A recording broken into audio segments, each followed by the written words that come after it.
Hello दोस्तों, नमस्कार। मैं डीके और आप सभी दोस्तों का डीके क्लासेस में स्वागत है। तो भाई लोग देखो, क्लास 10th वालों आ जाओ और हम लोग पढ़ रहे हैं इसमें। देखो, इससे पहले दो तीन वीडियो, तीन चार वीडियो नहीं, इससे पहले 5 वीडियो, जितने भी वीडियो पढ़े हैं इससे पहले वाले वीडियो देखकर ही इस वीडियो को देखना है। अगर इससे पहले वाले वीडियो नहीं देखे हो तो भाई इसको रोक दो, पहले पीछे का देखो फिर इसको देखना, ठीक है। वैसे भी कोई दिक्कत नहीं है। ये तो एक्टिविटी हम इसमें बात करेंगे। चैप्टर इसमें हम लोग पढ़ रहे हैं चैप्टर 5 बायोलॉजी, ठीक है। साइंस का ये चैप्टर 5 है, class 10th life process, okay. और इसमें हम लोग बात करने वाले हैं एक्टिविटी के बारे में, ठीक है भाई। यानी जो 5.1 एक्टिविटी है उसके बारे में हम यहाँ पर समझने वाले हैं। तो देखो, स्टार्ट कर देते हैं। एक्टिविटी में क्या है अभी देखो, activity let us take. Activity से पहले थोड़ा सा एक बात कर लेते हैं, जैसे कि देखो यहाँ पर देखोगे कि इस एक्टिविटी को पढ़ने की जरूरत क्यों पड़ी। तो देखो, late us do an activity which demonstrate, यानी किस चीज को डिमोन्स्ट्रेट करना है, that chlorophyll is essential for photosynthesis. यानी इस एक्टिविटी में हम किस चीज के बारे में बात करने वाले हैं कि ये जो क्लोरोफिल है, क्लोरोफिल कहाँ होता है, क्लोरोफिल होता है क्लोरोप्लास्ट में। क्लोरोप्लास्ट के अंदर क्या होता है, क्लोरोफिल होता है, और ये जो है फोटोसिंथेसिस में एक इंपॉर्टेंट रोल प्ले करता है। इस चीज के बारे में हम एक्टिविटी के थ्रू समझते हैं। तो देखो, तो यहाँ पर अपना एक्टिविटी में सबसे पहले हमसे क्या करना है कि take a potted plant with variegated leaves. For example money plant हो सकता है या क्रोटॉन्स हो सकता है। और ये लीफ किस तरीके से दिखता है, तो भाई कुछ इस तरीके से ये दिखता है। कहने का मतलब क्या हुआ, बीच बीच में देखोगे कहीं कहीं पर ग्रीन पोर्शन दिख रहा होगा और कहीं कहीं पर ग्रीन पोर्शन नहीं दिख रहा होगा, ठीक है, ओके। तो कहीं कहीं पर देखोगे ग्रीन पोर्शन दिख रहा होगा और कहीं ग्रीन पोर्शन नहीं दिख रहा, तो इस तरीके के लीफ को हम वेरीगेटेड लीफ बोलते हैं, ठीक भाई, ठीक। तो इस तरीके के लीफ को हम वेरीगेटेड लीफ बोलते हैं। तो ऐसे ही लीफ का ऐसे ही एक प्लांट लेना है, ठीक है, प्लांट लेना है। और इस प्लांट को क्या करना है, इस प्लांट को keep the plant in a dark room for 3 days so that all the starch gets used up. तो इसके अंदर थोड़े बहुत जो स्टार्च हैं वो भी यूज हो जाएंगे। अच्छा, जब हम इसको डार्क रूम में रखेंगे तो स्टार्च क्यों यूज अप हो जाएगा भाई, स्टार्च क्यों यूज होगा, स्टार्च जो है वो क्यों यूज हो जाएगा। तो उसके पीछे रीजन ये है कि सनलाइट में अगर रखेंगे तो फोटोसिंथेसिस होगा, फोटोसिंथेसिस के थ्रू क्या बन जाता है भाई, यहाँ पर स्टार्च बन जाता है। तो जब तक फोटोसिंथेसिस होता रहेगा तब तक स्टार्च की कमी नहीं होगी, क्लोरोफिल भी बनता रहेगा, ठीक है। यानी ये प्लांट हमको ग्रीन ग्रीन दिखेगा, समझ गए। जब हम इसको डार्क रूम में रखेंगे तो फोटोसिंथेसिस यानी सनलाइट वहां नहीं मिलेगी। सनलाइट ना मिलने की वजह से इसके अंदर जो भी स्टार्च है वो धीरे धीरे यूज होने लगेंगे, समझे। तो वही इसीलिए कह रहा है कि इस प्लांट को क्या करो, रूम में रख दो। रूम में रखने पर क्या होगा, जब डार्क रूम में रखेंगे तो कुछ इस तरीके से वो दिखने लगेगा, समझ गए।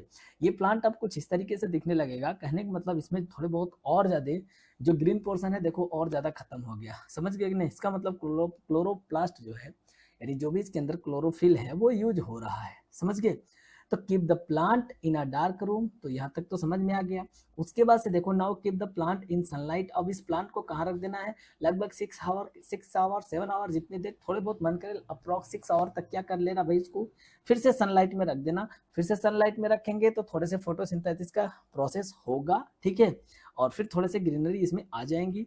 उसके बाद से क्या करना है, प्लग का लीफ, अब उसमें से पत्ते को, उस प्लांट से इस पत्ते को तोड़ना है, ठीक है। Mark the green area in it and trace them on a sheet of paper. और इसको क्या करना है, किसी पेज पर रख के जहां जहां ग्रीन वाला एरिया उसको हम ट्रेस कर लेते हैं, ठीक है। जैसे कि इस तरीके से ट्रेस कर लेंगे जहां जहां ग्रीन एरिया है, समझ गया कि नहीं। तो उस पर एक निशान बन जाएगा, इसके नीचे पेपर रखेंगे तो उस पर निशान बन जाएगा, बोलो समझे कि नहीं। अब हमें क्या करना है, dip the leaf in a boiling water. देखो, एक बॉइलिंग वाटर ले लेंगे और उस पत्ते को क्या करना भाई, उस पत्ते को इसके अंदर हमें इस तरीके से डाल देना है, बोलो समझे कि नहीं, ठीक है। फिर क्या करना, after this emerge it in a beaker containing alcohol. और इसके बाद से एल्कोहल का एक क्या लेना भाई, एक एक बाउल चाहे ग्लास या जार कुछ भी कह लो, ले लेना है। उसमें इस लीप को क्या कर देना है, डाल देना है, ठीक है। फिर क्या करना भाई, उसके बाद से देखो, carefully place the ever beaker in a water bath. और वाटर बाथ क्या होता है, तो कुछ इस तरीके से होता है। देखो, उसमें क्या करना भाई, कोई एक कंटेनर ले लेना, उस कंटेनर में वाटर रख लेना है और उस वाटर में एक बीकर को रख लेना है और बीकर के अंदर एल्कोहल रखना। ऐसा हम अरेंजमेंट क्यों करते हैं, ऐसा अरेंजमेंट इसलिए करते हैं क्योंकि भाई अगर हम डायरेक्ट अल्कोहल को हीट करेंगे, समझ गए, ध्यान से सुनना, अगर हम अल्कोहल को डायरेक्ट हीट कर रहे हैं तो इसमें आग भी लग सकता है, ठीक है। तो इसलिए हम इसको डायरेक्ट ना हीट करके क्या करते हैं, कुछ इस तरीके से अरेंजमेंट बनाते हैं। एक कंटेनर में वाटर रखते हैं, उस कंटेनर में क्या करते हैं भाई, उस कंटेनर में एक वीकर के अंदर क्या रखते हैं, अल्कोहल रख लेते हैं, ठीक है। तो ऐसे अरेंजमेंट करने के बाद अब इसमें क्या करेंगे, पत्ती को, लीफ को इसके अंदर डाल देंगे, अल्कोहल के अंदर डाल देंगे, ठीक है भाई।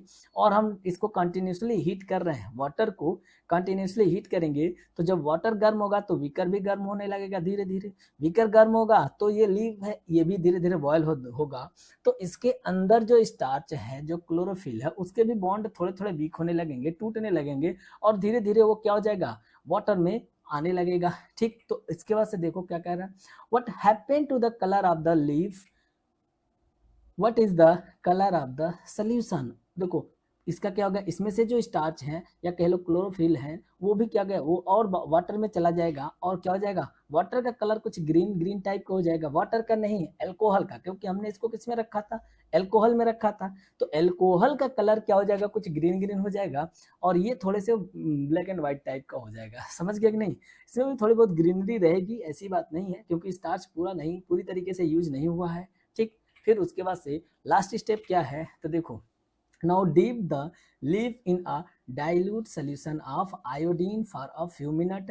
अब जो यहाँ पर ये जो पत्ता दिख रहा है, जो ये लीफ दिख रहा है ना, ये वाला लीफ, इस लीफ को क्या करना है, इस लीफ को आयोडीन सोल्यूशन में मत डाल देना है, किस में डाल देना है, आयोडीन सोल्यूशन में। टेक द लीफ, और उसमें से भाई आयोडीन सोल्यूशन में डालने के बाद उसको बाहर निकाल लेना है। बाहर निकालने के बाद हमें क्या करना है, उसको अच्छे से धुल लेना है। Observe the colour of the leaf and compare this with the tracing of the, और जो स्टार्टिंग में हमने ट्रेस किया था पेपर पर, उससे कंपेयर करेंगे। तो कंपेयर करने पर कुछ हमको इस तरीके से दिखेगा, जब हम आयोडीन में इसको मर्ज करेंगे, ठीक है, लीफ को किसमें, आयोडीन में, आयोडीन सोल्यूशन में जब हम डालेंगे, तो आयोडीन जो भी इसमें स्टार्च होगा, स्टार्च क्या भाई, देखो स्टार्च के ऊपर जब आयोडीन पड़ता है ना, तो वो ब्लू, तो डार्क ब्लू कलर में कन्वर्ट हो जाता है, समझ गए नहीं, क्या बोले, स्टार्च पर जब आयोडीन सोल्यूशन पड़ता है तो वो डार्क ब्लू कलर में कन्वर्ट हो जाता है, ठीक है, डार्क ब्लू कलर में कन्वर्ट हो जाता है, तो कुछ हमको इस तरीके से दिखने लगेगा। तो इससे क्या प्रूफ होता है, इससे प्रूफ ये होता है कि भाई देखो, इसमें यानी प्लांट में स्टार्च है, यानी या तो कह लो स्टार्च है, कैसे पता चला, क्योंकि भाई देखो स्टार्च तभी बनेगा जब फोटोसिंथेसिस का प्रोसेस होगा, और फोटोसिंथेसिस के प्रोसेस में क्लोरोफिल हेल्प करता है, ठीक है। तो इस पूरे प्रोसेस में हम बस ये चीज देखना चाह रहे थे कि फोटोसिंथेसिस के प्रोसेस में क्या है भाई, क्लोरोफिल हेल्प कर रहा है। स्टार्टिंग में हम लोग इसी के बारे में बात किए थे, देखो एकदम स्टार्टिंग की बात करें तो हम लोग स्टार्टिंग में इसी चीज को तो देखे थे कि भाई हमें क्या क्या डिमोन्स्ट्रेट करना है, किस चीज के बारे में। तो देखो ध्यान से यहाँ पर, let us do the activity, यानी chlorophyll is essential for photosynthesis. Chlorophyll जो है फोटोसिंथेसिस के लिए इसेंशियल है, तो इस प्रोसेस को देखने के लिए हमने ये एक्टिविटी किया, ठीक है भाई। तो इस एक्टिविटी में अगर लास्ट में स्टार्च बच रहा है तो मतलब यहाँ पर फोटोसिंथेसिस, अच्छा फोटोसिंथेसिस बीच में मैंने क्या किया था भाई, बीच में हम लोग उसको 6 घंटे के लिए धूप में रखा था कि नहीं रखा था, धूप में रखा था, तो उसमें थोड़े बहुत कुछ स्टार्च बने थे, जिसकी वजह से प्लांट का जो कलर है वो कैसा बन गया, आयोडीन सोल्यूशन में डालने पर वो इस तरीके से बन गया, ठीक है, ये वाला बन गया पोर्शन। चलो ठीक है, इसमें इतना ही रखते हैं। इसी तरीके से छोटे छोटे वीडियो की हम लोग बात करते रहेंगे, और इसमें देखो भाई एनसीईआरटी को एक्सप्लेन किया जा रहा है, ठीक है। तो भाई ध्यान ध्यान से सुन लेना, और थंबनेल देख लेना भाई, थंबनेल में सीधा सीधा लिखा गया एक्सप्लेनेशन ऑफ एनसीईआरटी। तो बस अब ये मत सोचना कि इसमें ऐसे क्या हो रहा है, क्या बताई जा रही है, ठीक है। बस थोड़े बहुत इन्फॉर्मेशन दे दी जाएगी, ठीक है, और उसको एक्सप्लेन कर दिया जाएगा, ताकि जब भी कभी रीडिंग लगाओ समझ में आए चैप्टर क्या है, क्या कहना चाहता है। और एक बात बताएं, जब इस तरीके से पढ़ोगे तो लिखने में तुम्हारी हेल्प होगी भाई, देखो बहुत ज़्यादा हेल्प करेगा लिखने में, ठीक है भाई। और वीडियो अगर अच्छा लगा तो भाई लाइक कर देना, ठीक है, दोस्त यार को शेयर कर लेना, और नए हो तो चैनल को सब्सक्राइब कर लेना। चलो मिलते हैं नेक्स्ट वीडियो में, तब तक के लिए धन्यवाद।